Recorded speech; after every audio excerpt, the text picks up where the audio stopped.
Magandang araw mga kaibigan. Happy New Year sa inyong lahat. Pag-usapan natin ngayon ang napipintong rally ng Iglesia ni Cristo sa January 13. So, merong isang vlogger, si Munting Kaalaman, napanood ko yung kanyang vlog. Gusto kong i-share sa inyo dahil nakausap niya mismo ang mga members ng Iglesia ni Cristo sa kanilang kapilya. At madami daw talagang sasama. Ito daw ang rally ng iglesia na talagang pinaghandaan nila ng husto. First time in history daw itong rally na open for anybody kahit hindi nila kasama sa INC pwedeng sumali. First time daw ito. Kasi ang alam ko, mga INC members lang ang magsama. Kaya ako naman, nabigla ko itong nalaman ko na open for all. At marami daw sasama. First time in history na mangyari itong ganitong rally. At may mga, baka mga, pakinggan nyo na lang siya. Sabik-sabik, kahindik-hindik talaga itong rally na ito. January 9 kasi, di ba, yung piyesta ng Nazareno. After natin, doon sa mga lugar na yon, maghahanda na. Sabi, may mga pakain daw ng mga burger, bubuhos, tapos yung mga tent doon, mga portalet. Ang dami ng portalet na ilalagay doon. Talagang pinaghandaan, hindi yung basta mag-rally ka tapos iiwan mo madumi ang kalsada. Hindi. May mga tinalaga na daw na maglilinis, may mga media na, may mga tent na, o tsaka may mga, hindi ngayon, gagawin pa lang. Ninabalitaan ko, ewan ko kung gaano katotoo yun. No? Sabihin, kung totoo talaga yun, ganun, ka-organize talaga, Iglesia ni Cristo talagang kada kilos nila sa kanilang aktibidad, pinaghahandaan nila. Kung gaano nila, saka pinagpapanata nila, ipinapanala nila talaga labis na pinaghandaan. Sabi niya, history daw to eh. Wala pa nangyayari nito. Yung 2015 nangyari, biglaan lang yun. Sa EDSA ata yun. Hindi pa organize yun masyado. Ito, yung organize talaga to. Ibig sabihin, labis na pinaghahandaan at pinag-aanyaya ng Iglesia ni Cristo sa hindi nila kapanampalataya. Kahit sino pwede sumama. Ang sinasabi ng marami, ang maraming sasama nito mga politiko. Tsak daw yan. Kasi syempre, mga politiko, alam naman nyo, prangkahan na, reto ka na tayo. Ha? Kakinchorya to, opinion, ha? Ahabol ng boto sa darating. Pag January na ngayon, konting, February, election na. February, March, April, wala na silang time. Ayan ang pagsasamantala, ayan na ang siyasamantala na nila sa botohan, na syempre, pabango sila sa iglesia, maaaring sumama ang mga politiko dyan sa gagawing rally. Maraming politiko sasama. Baka buong Pilipinas ng politiko bumaba at sumama dyan. Kasi, sa liwasan lahat bilang mo Calabarzon pati ata North, dyan pupunta South, dyan pupunta. Yung Palawan pala, gagawin ang rally ng iglesia, doon meron din pala sa Palawan.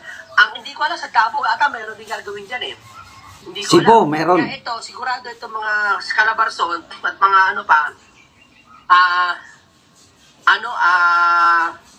doon. Yun nga, ano ba to? Ayun nga, isang gagawin iba't ibang lugar, no? Ngayon, sabi ng marami, hindi sa akin kung pinagkarin to nabasa ko lang sa mga komento at sa mga narinig na ibang personalidad na kilala din sa lipunan, hindi ko mabangkitin kung sino, baka mapalitan ng sitwasyon. Yan.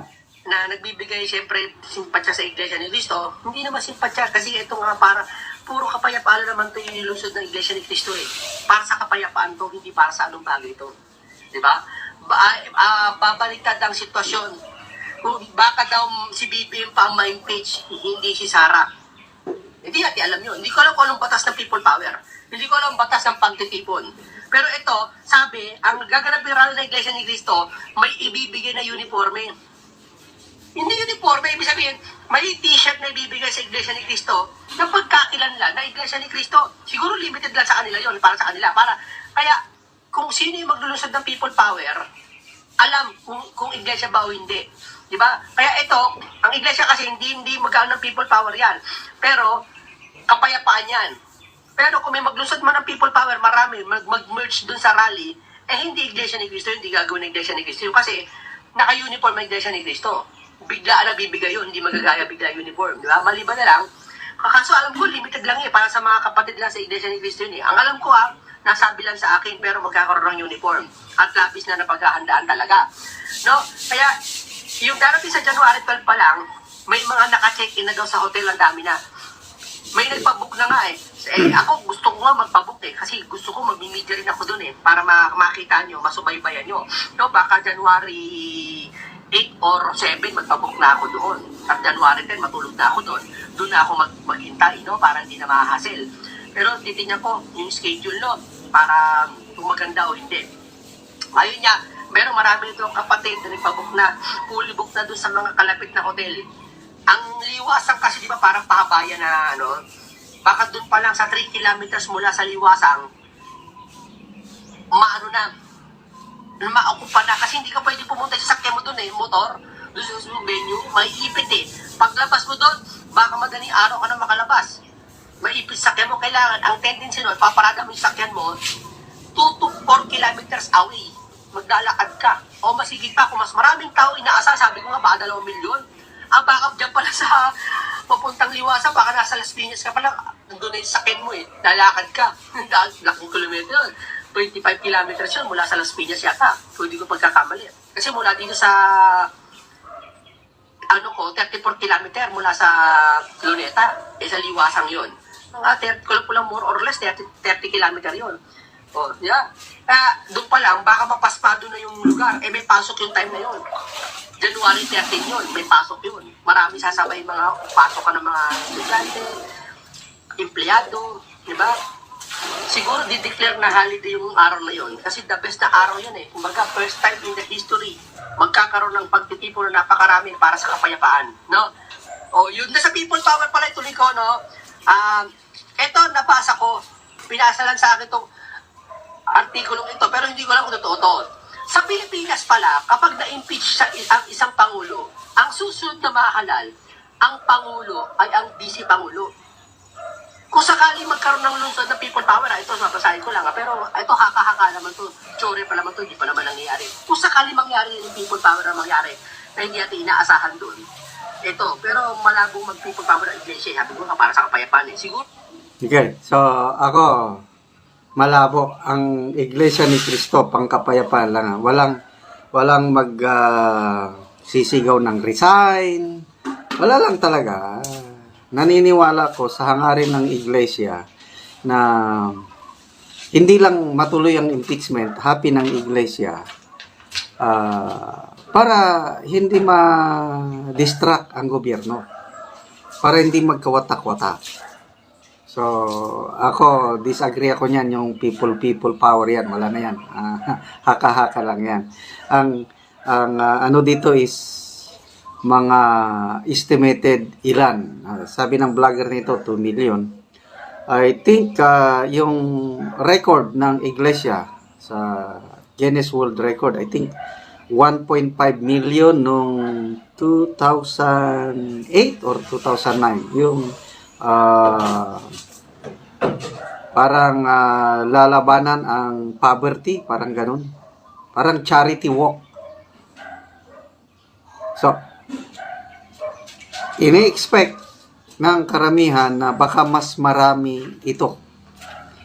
Usually, ang rally daw ng iglesia is sa linggo. Yun yung nabasa ko rin. Kaya lang, first time in history na ginawa nilang Lunes. Yung January 13. Anong significance nun? Bakit Lunes? Isinabay nila yung pag-open sa session ng Congress, January 13 din. So, makita nyo, bakit sinabayan nila? So, palaisipan. Kasi, pwede mang linggo. After ng pagsimba, yan na. Kailan, bakit ginawang Lunes at sinabayan ang pag-open ng Congress? anong political significance, no? So mag-isip-isip na lang ang mga natin. Basta klaruhin natin, ang Iglesia ni Cristo is para sa kapayapaan, at for the first time in history na mag-rally ang Iglesia na open for everybody, para mas marami ang manawagan ng kapayapaan, kaya peace rally nga. So sana wala nang sagabal sa rally na ito.